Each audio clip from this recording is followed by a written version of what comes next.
companies kept tens of thousands of CSAM and non-consensual videos and photos on their website while claiming otherwise.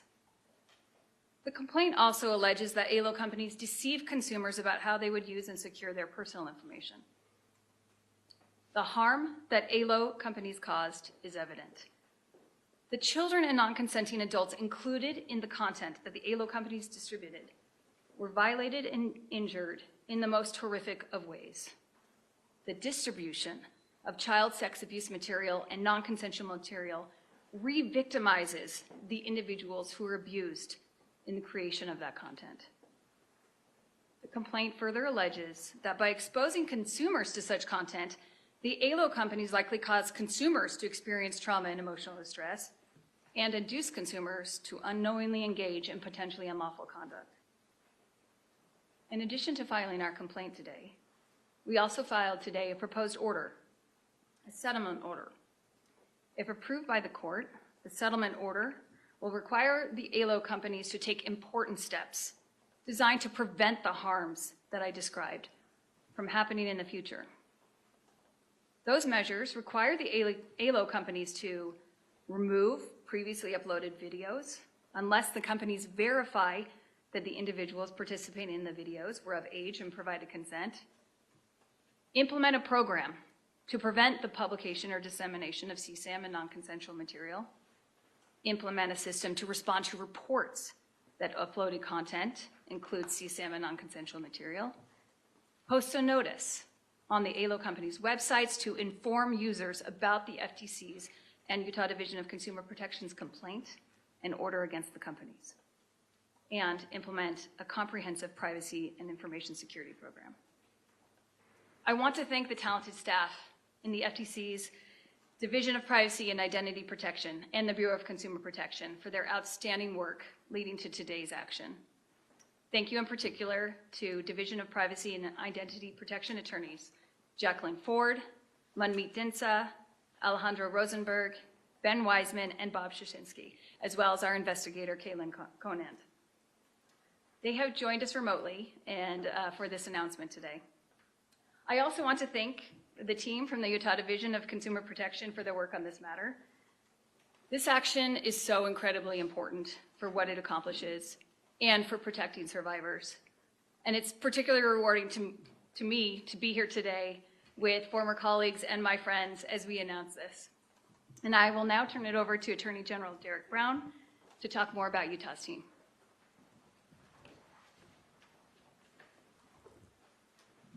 Thank you, Commissioner Holyoke. I appreciate that and appreciate the opportunity to partner with the FTC and the good work you've done. And thank you, Director Bussey, and for your leadership as well, and for our partnership with the Department of Commerce's Division of Consumer Protection.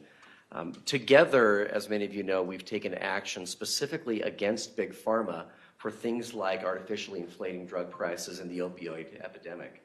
We've also taken action against Big Tech for things such as creating algorithms that cause addiction and exploit our kids. And today, we announce an effort jointly, specifically against the pornography industry for exploiting children. So every month, ALO's sites collectively get something in the realm of hundreds of millions of unique visitors. And since at least 2012, many of these sites have hosted tens of thousands of videos and photos that have featured child sex abuse material and non-consensual material as well. So my office, as you know, leads the Internet Crimes Against Children Task Force. And so we work together with about 90 different law enforcement agencies and affiliates specifically to prosecute this kind of behavior. And we do regularly prosecute those who engage in the possessing or creating of child sex abuse material. Now, while today's press conference and this announcement doesn't involve criminal prosecution, my hope is that this will highlight how widespread this is and the fact that it was routinely, albeit sometimes accidentally, on one of the world's largest pornography sites. So today we put an end to it. So due to our work with the FTC and the Department of Commerce, ALO will be required, first of all, to pay a penalty of $5 million. They will also remove any and all child sex abuse material and non-consensual material from their platforms, and, this is important, proactively implement measures to prevent it from ever appearing again. If they fail to do so, then they will have to pay significantly higher crimes. You see, CSAM and the production and distribution is one of the most heinous crimes in our society. The images and the videos cause lasting trauma for their victims, and because it remains online for years, that victimization continues. Also, predators actively seek out child sex abuse material, which further victimizes and exploits children, becoming an endless cycle. So for years, ALO ignored hundreds of thousands of flags on its videos, including those flagged by its consumers as potentially CSAM or NSM. Today, as of today, they can no longer do that. ALO must now verify that all of the individuals appearing on their sites are adults and that they have given their written consent. They must do this for all the videos that are currently on their sites, as well as for any content moving forward. But importantly, we aren't just going to take their word for it. So for the next decade, an independent third party will also audit their business and websites to assure that they are complying with what are filed today over 50 pages of court-ordered requirements. And ALO's agreed to pay $5 million now, and if they violate the order, they will pay up to $10 million. And at that time, if that happens, we will open up investigations. We will pursue all legal remedies available to us. In other words, everything will still be on the table. Utah stands ready to protect our children from exploitation wherever that exploitation takes place. And the rise of the internet has unfortunately led to instances, an increasing amount of instances of child exploitation. And it's no longer limited to the dark web. Predators can find it more and more on regular sites. And in the 25 years since the National Center for Missing and Exploited Children was established, their tip line has received over 195 million reports. In fact, every month, my office receives many tips from that hotline. And in fact, we have prosecuted successfully many individuals because of the tips that we have received from that hotline. So the prevalence of CSAM isn't just disturbing or infuriating, it's completely unacceptable in our society, and we must use all the tools at our disposal to stop it. So my office and our ICAC team already prosecute those who sexually exploit children. But this court order today demonstrates one more tool in the toolbox that we have, and that is the civil court process. And that tool helps us go after those who profit from the sexual exploitation of children. And that's really what today's announcement is about. So in addition to distributing CSAM, as we mentioned, ALO distributed what's called non-consensual material, and that involves people who did not agree to participate. In fact, ALO's own internal compliance team described one of their sites as, quote, a goldmine for rape content. That's right, that's an actual quote. In the past, ALO knew about this non-consensual material, and rather than take it off, they simply changed the titles. So now ALO must obtain written proof that every person in their video and on the platform has actually agreed to be in the video. Users will also be allowed now to report and request the removal of all of that information. And if they don't do these things, let me be very clear today, I will take them back to court.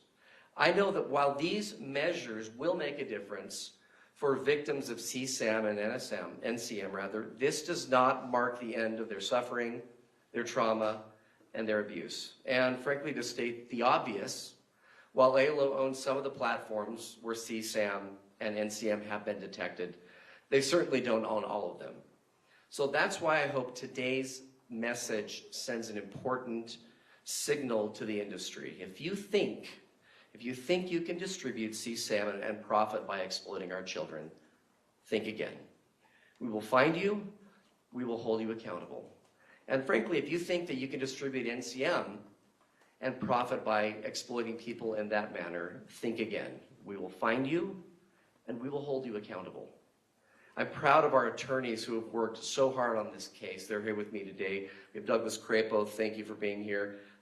Stevenson Smith, Karina Wells, and Michael Gad, and I appreciate you for not backing down and being fierce in your advocacy and in your work drafting and working on this case, because I know it's not been easy.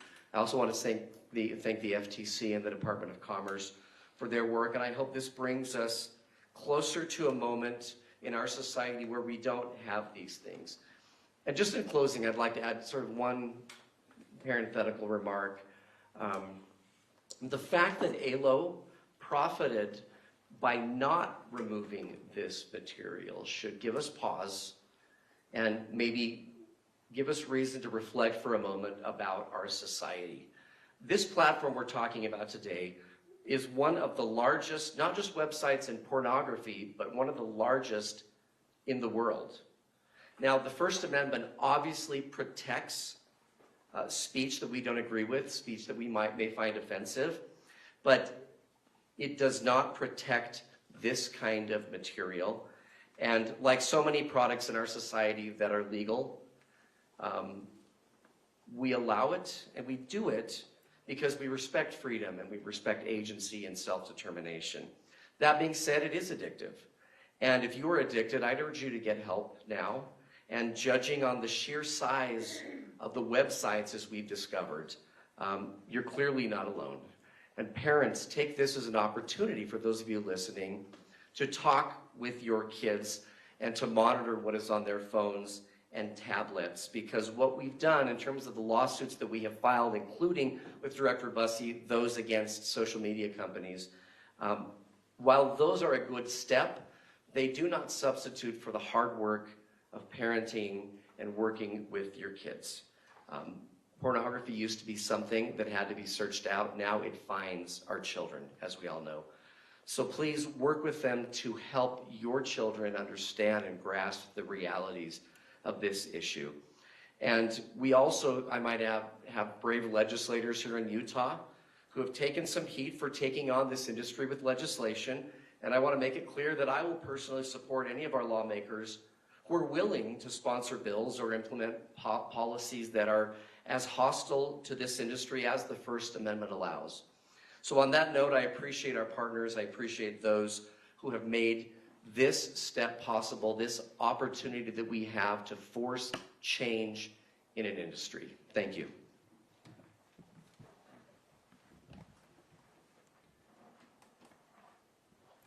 Thank you so much, Attorney General Brown. And now I want to open up for questions in the room. Ben? So these two sites have actively blocked Utah viewers for years in some form of political protest against previous legislation. I'm curious how this necessarily applies. I understand from the FTC level, but I'm more interested in Department of Commerce, Division of Consumer Protection, considering if these sites are actively blocking it as foreign as the content is, are Utahns actually victimized by being exposed to this content? Absolutely. I think there's two responses to that. I think first, the allegations in the complaint go back quite a bit ways. And the allegations show that since 2012, tens of thousands of CSAM and non-consensual material has been distributed on these websites. I mean, secondly, as we know, in Utah, there are ways to access these websites if you are still in Utah, and we know that there are Utahns that are still being victimized, re-victimized by these actions. And ALO tells me that this all dates back to previous to 2020. Do you all have evidence that there has been anything that any of these same materials post-2020? We know that there have been materials on the website since 2020, but that's why this order is so important. Because what it does, as soon as that it's entered, they have to review all existing materials on their website and verify that the participants are of age. So that's why it's important. It ensures both the protection of folks on the current content on the website, but then it goes further. And then now we have prevention for future materials that might be uploaded. And that's where it's such an important guardrail here, where they have to review all material that's going to be uploaded and ensure that the participants are of age and that there's consent. And that ensures really an immediate stop to having the NCM and CSAM materials flow up. Will there be a spillover effect? Because, I mean, these are the two of the largest in the world, as you said. So does this then, I mean, by nature of going after these two, does this mean the smaller sites have to sort of do the same? Just by nature of content being shared or cross-distributed across platforms, things like that. We'd absolutely hope so. And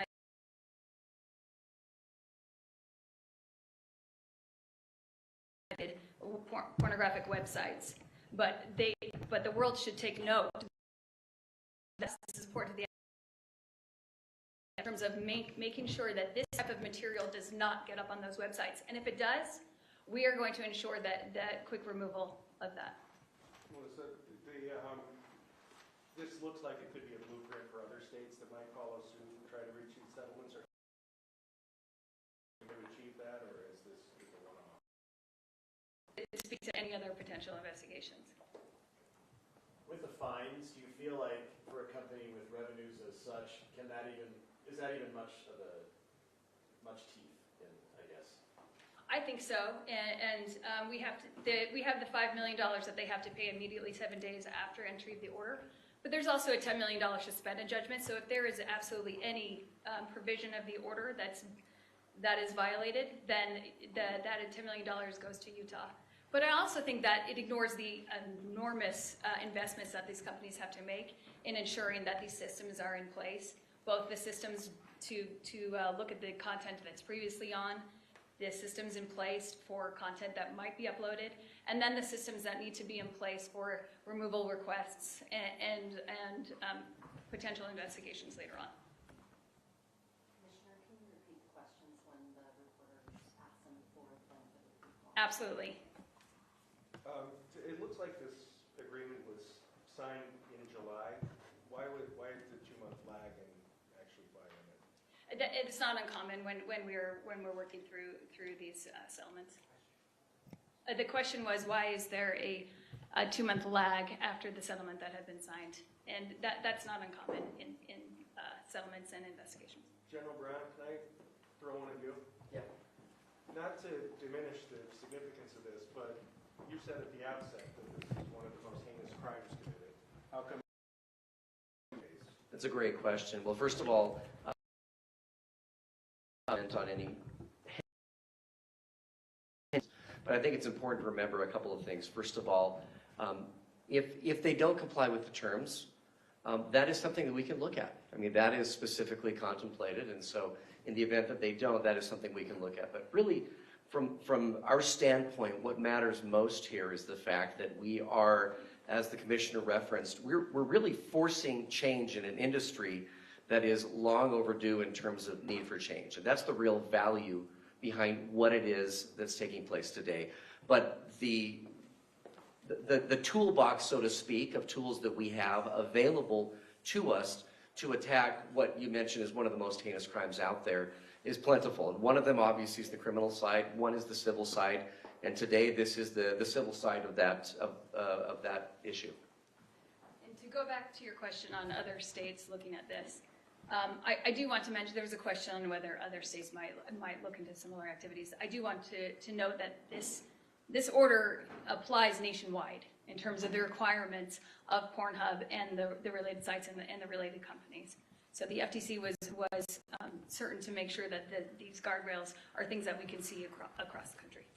Is there, can we talk about the warning label that essentially goes on these sites? It seems very like tobacco warning label-esque. Are there, did the company agree to this then as part of the consent order to post this on their site? And I guess, is there First Amendment issues there or not? Just because sometimes when you force a company to do that, there can be First Amendment claims raised. Correct. Yes, the company, this is part of the order to have this. The question was whether the company agreed to have this notice that will be going up on the website. And yes, that is part of the settlement. We reviewed the order with the First Amendment in mind, and we believe that it does comply with the First Amendment. There are no other concerns. Ben brought it up earlier with ALO saying that these complaints all stem from 2020 or earlier, according to them. I guess what is the most recent allegation of when this was happening? Sure, and in the complaint, it details the timeline of what's happening, how this was sort of brought to light then, but as it continues, the company had compliance teams that were looking at this information, and what we saw and what as the complaint details, is that they did not do enough here. The compliance team saw that this information was on there, but discouraged the deletion of all of this material. They had things, the compliance team saw that material was, even though things may have been reported 15 times, was still not being looked at. So there was a lot of, which resulted in still maintaining tens of thousands of materials remaining on their website for years. Within the last year, 2, 3? I'm not sure about that. Karina, online, can you give us some more information on the details of that? Not Karina, I'm sorry. I will call on my own attorney. Jacqueline? Is there additional information you can provide?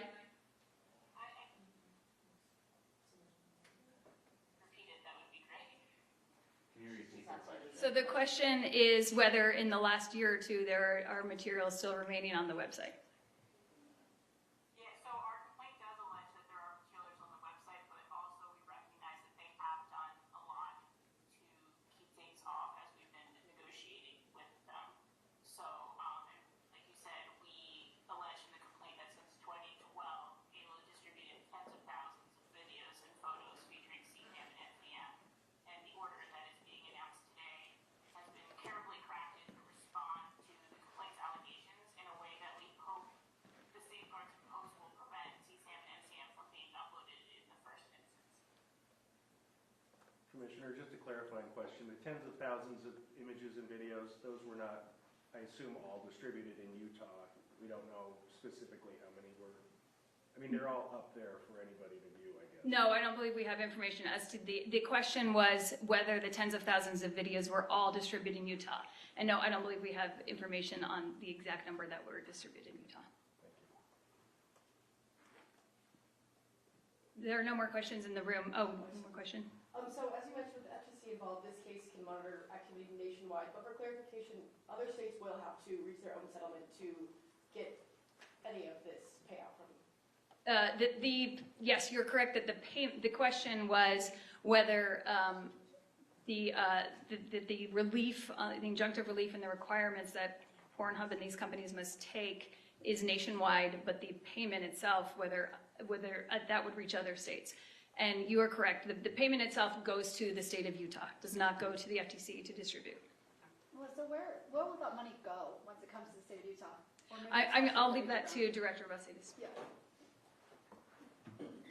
Thank you. It's a really important question. Want me to repeat the question? The question is, where will the money go? So as Commissioner Holyoke said, $1 million immediately from this company and then 10 million more if they don't comply. That $5 million goes into a consumer protection education fund, and we will be consulting with the governor's office. We've actually already had conversations with them and also with sister agencies, like for instance, Health and Human Services, to figure out the best way that we can possibly use this to protect our kids and treat our kids that have been harmed in this way. So it'll be used in such a way that we see harms coming in from this kind of material. So it doesn't just go directly to the general fund or something like that? It does not. Purpose. Okay.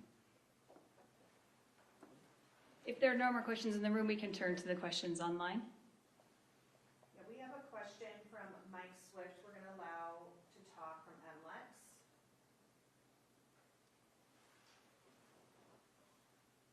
Mike, you're live. Please go ahead. Yeah, I just wanted to sort of ask two quick questions. One is, can you talk about any privacy violations that led to the settlement to include a requirement for a comprehensive privacy program? And is there a broader warning here in this action for other platforms that aren't about porn, such as social media platforms that might also be hosting CSAM or NSM content? Thanks. And just to repeat the question, the first was whether there was a broader, whether the security program that's required under the settlement was because of privacy violations. And yes, that's correct. As the complaint details, there was sensitive personal information that was collected and that was not protected by the company. Requires that the sensitive personal information be protected and that there are reasonable security measures for protection of that sensitive personal information that is collected. And maybe I can add it to Jacqueline. Do you have anything to add on that with respect to the security violations, data security?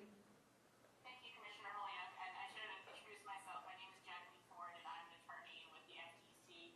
Yes, as the Commissioner said, the privacy and data security counts are related to representations that ALO made regarding the privacy and security of information collected in connection with verification procedures on the website. Because we saw these issues as alleged in the complaint, we felt it was important to address those, especially since the CCM and NCM prevention program in the order will require more comprehensive age and consent verification, and with that information being collected, it must be protected. And the second question from MLEX was whether this should be a broader signal to other social media companies. And yes, we think it should be. This was obviously the most visited pornographic website and some of these other websites that were involved in here. But this type of material will not be tolerated to be, and the FTC is committed to using its statutory tools to go after having these type of material online where re-victimizes the survivors from the horrific abuse that they suffered. And as Attorney General Brown said, he's committed and well ready to go after this as well.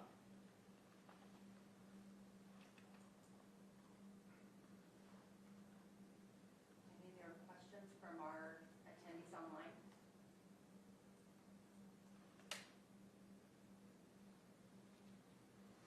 We haven't received any of Okay.